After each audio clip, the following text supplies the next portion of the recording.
Welcome into Duval Daily, presented by GenJag.com. I'm Jordan Lugo. Thanks so much for tuning in here on Thursday, March 14th, second show of the day. Some good news for Jaguars fans to end the workday here on Thursday. Arik Armstead is signing with the Jaguars per rap sheet. The Jaguars are getting a mountainous 6'7", 290-pound defensive lineman who had spent his entire career in San Francisco. He just turned 30, still playing at a very, very high level. Does not look like he has hit a cliff at all.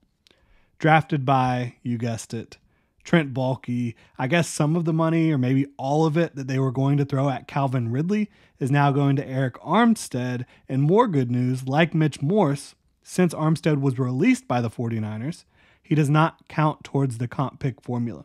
The Jaguars aren't looking like they're going to get a 2025 comp pick unless some of their unrestricted free agents go sign elsewhere. But still good news, because Mitch Morse and Arik Armstead, arguably the two best players the Jaguars have signed this offseason, do not count towards the comp pick formula. We'll be able to dive into the cap situation once we have official numbers here. But again, I would guess that this is a pretty big deal for Arik Armstead. A very talented defensive lineman, was getting paid a lot before. The 49ers wanted him to take a pay cut. He didn't want to, so they decided to move on. I think the Jaguars are probably dropping a pretty big bag on Arik Armstead, and I'm absolutely fine with that because he is just what the doctor ordered for the Jaguars defensive front.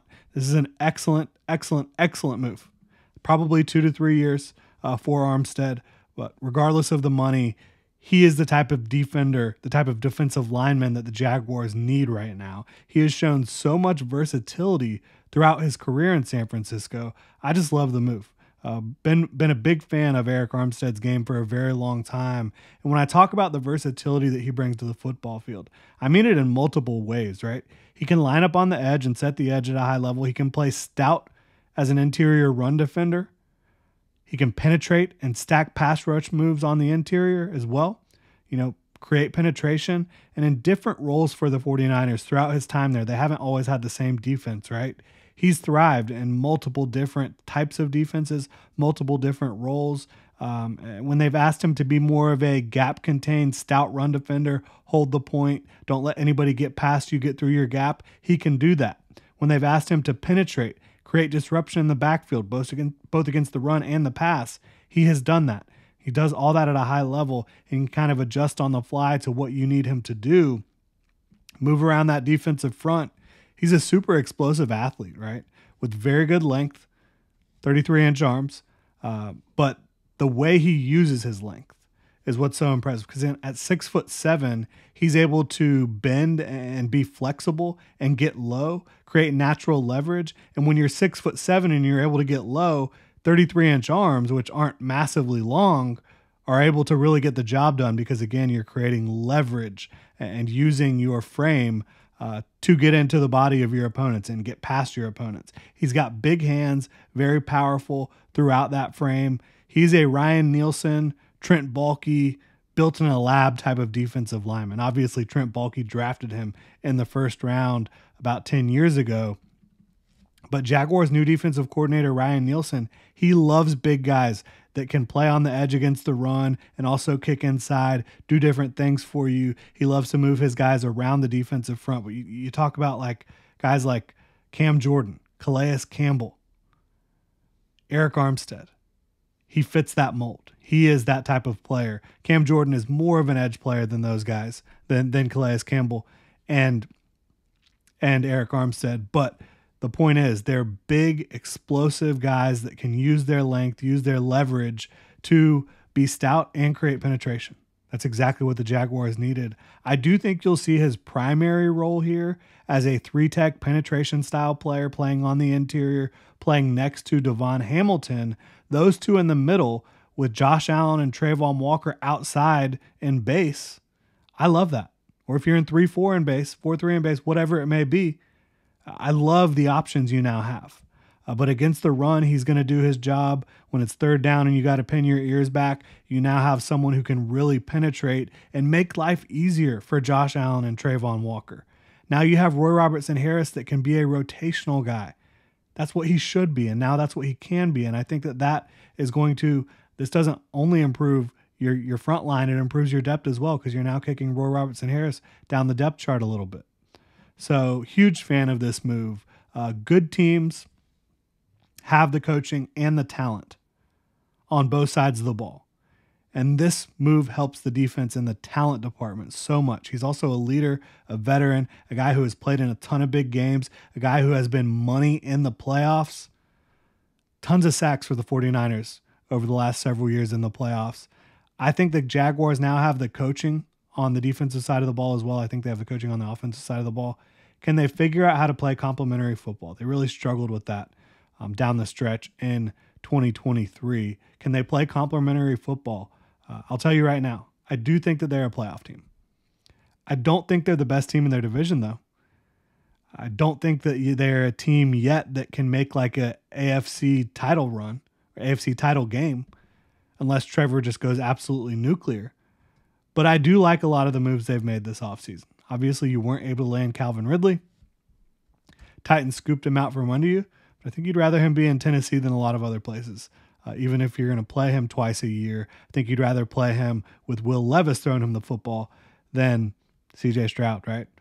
You still need edge depth on this football team, on this defense, but this does so much for the defensive front.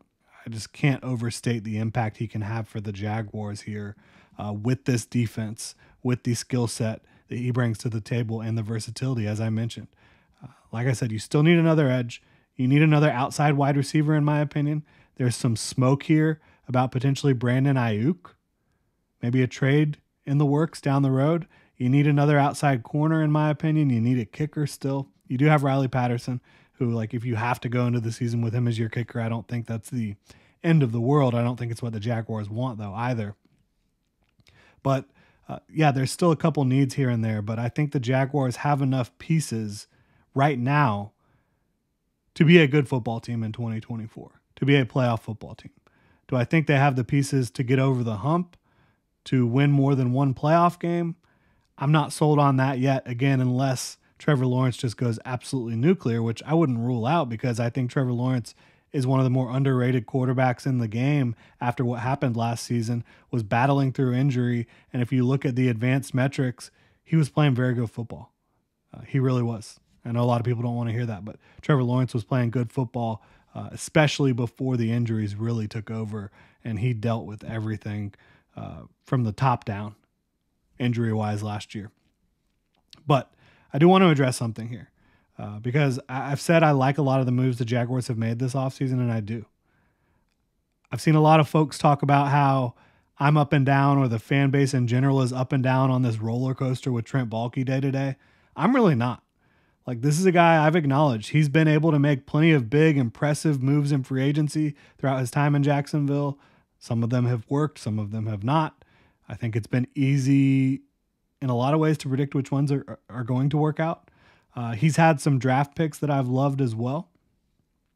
But what I can't stand about Trent Baalke, his in-house roster management, his feet dragging on big deals with good players like Josh Allen, which cost them Calvin Ridley, which now does make way for Arik Armstead, I believe.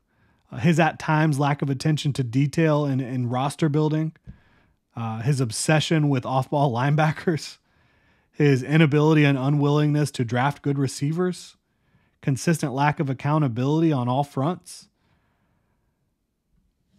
He'll say, oh, you can sit here and blame me, but then he'll give you reasons why you should not be blaming him, why you should be blaming the coaching. So, look, I'm still not a fan of Trent Baalke. But can I acknowledge when he makes a good move? Yeah. I love the Mitch Morris move. I love the Arik Armstead move.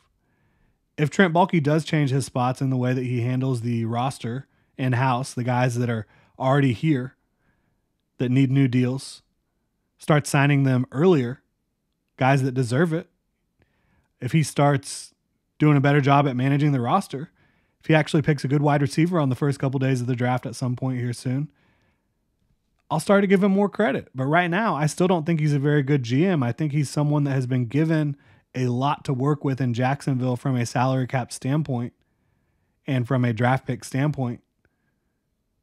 He was gifted Trevor Lawrence. I mean, I think that has made his job look like he's done a much better job than he has, winning, having a winning record each of the last two seasons. I don't think there's any way he gets to that without lucking into the first overall pick as a general manager. But again, this was a very good move. This is the best player the Jaguars have signed this offseason, and by a wide margin, in my opinion. And they've signed some pretty good players. Mitch Morse, pretty good player. Ronald Darby, pretty good player.